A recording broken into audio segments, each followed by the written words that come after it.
ঢাকাতেই থাকি। Thank you. আমি ঢাকাতেই থাকি। এখানে আমি কিছু মেসেজ দিতে চাই আপনাদেরকে।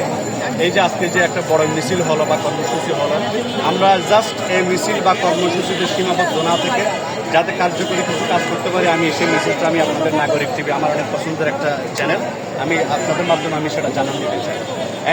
এক নাম্বার মেসেজ হচ্ছে এই যে আমরা বয়কট করে স্লোগান করতেছি, আমরা কিন্তু আগামীকাল ভুলে যাব। আগামীকাল পেপসি, কোকা-কোলা বা বিভিন্ন ধরনের আমরা এই সেলফোন আমরা ইউজ করবো। সে কারণে আমরা বলবো আজকে যারা কর্মসূচি ঘোষণা দিয়েছেন, আমি তাদেরকেও বলবো সরকারের কাছে যাতে এটা দাবি জানানো হয়।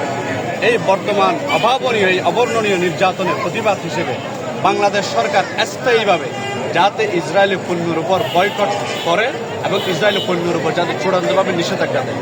এটা হচ্ছে আমাদের দেশ। এটা যদি আমার দেশ যদি করতে পারে, আমার জানার মধ্যে কোনো দেশ এটা এখনো করে নাই। আমার জানার মধ্যে বাংলাদেশ সরকার যদি এটা করতে পারে, তাহলে বাংলাদেশের পণ্য যেগুলো আছে সেগুলো বাজারজাত হবে, সেগুলো ব্র্যান্ডিং হবে, আমার দেশটা স্বনির্ভর হবে। অন্তত আমার দেশের লাভের টাকা দিয়ে ইসরায়েল লাভ করে অন্তত কোনো ফিলিস্তিন বা যে কোনো অসহায় নারী শিশু মা বোনদের উপর, ভাই বোনদের উপর, মা বাবাদের উপর নির্যাতন করার সাহস পাবে।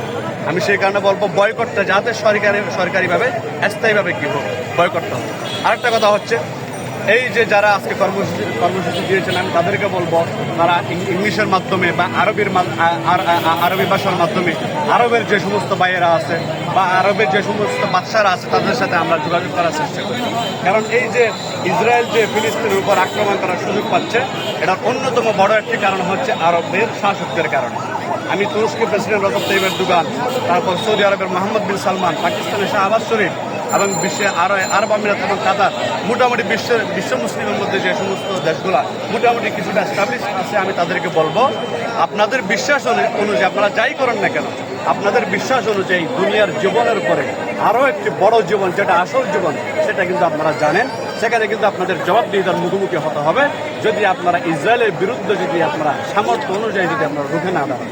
সেই কারণে আমি বলবো আমরা এই সমস্ত এই যে হিজিবিজি এই সমস্ত হাবিজাবি ডাজন্ট ম্যাটার এই সমস্ত কর্মসূচির মধ্যে সীমাবদ্ধ না থেকে কীভাবে আমাদের global politics, global pressure, global business কীভাবে আমরা বাড়াতে পারি, আমাদের মুসলিম উম্মাকে সেগুলো কাজ করতে হবে। আমেরিকা অস্ত্র ব্যবসার মাধ্যমে বিশ্বের 1 নম্বর পরাশক্তি, চায়না বিভিন্ন পণ্যের ব্যবসার মাধ্যমে পরাশক্তি, রাশিয়া ভারত বিভিন্ন পণ্যের মাধ্যমে ব্যবসার মাধ্যমে পরাশক্তি। আমাদের মুসলিম মিল্লাতের যে সমস্ত বাইরা আছে, বিশেষ করে ইঞ্জিনিয়ারিংয়ে যারা কাজ করতেছে বা বিভিন্ন প্রকৌশলী যারা কাজ করতেছে, আমরা কিভাবে আমাদের টেকনোলজি বাড়াতে হয়, কিভাবে ব্যবসা বাড়াতে হয়, কিভাবে অস্ত্র বানাতে হয়, কিভাবে অস্ত্রের ব্যবসা করতে হয়, কিভাবে একটা স্বনির্ভর মুসলিম সাহিত্য শাসিত দেশ হিসেবে আমরা গড়ে উঠতে পারি, সেটা আমাদের জন্য কি করা সেই জন্য আমাদের কাজ করা দরকার। এবং বিশেষ করে বাংলাদেশ সরকারকে আমরা আবারও বলছি, আবারও রিপিট করতেছি, সেটা হচ্ছে আমার দেশের টাকা, লাভের টাকা দিয়ে ইসরায়েল যাতে আমার বাচ্চার উপর, আমার মায়ের উপর, আমার ভাইয়ের উপর, আমার বাবার উপর যাতে নির্যাতন করতে না পারে। এবং ইতিহাসের যদি আপনি যদি অংশ হতে চান ডক্টর ইউনূস, আমি জানি আপনাকে যদি কেউ যদি ভালো করে বোঝাতে পারে আপনি শুনবেন, রেসপন্স করবেন। আমি আবারও রিপিট করতেছি, আপনার সরকার যাতে ইসরায়েলি পণ্যকে স্থায়ীভাবে চূড়ান্তভাবে বাংলাদেশের মধ্যে নিষেধ করে। ধন্যবাদ।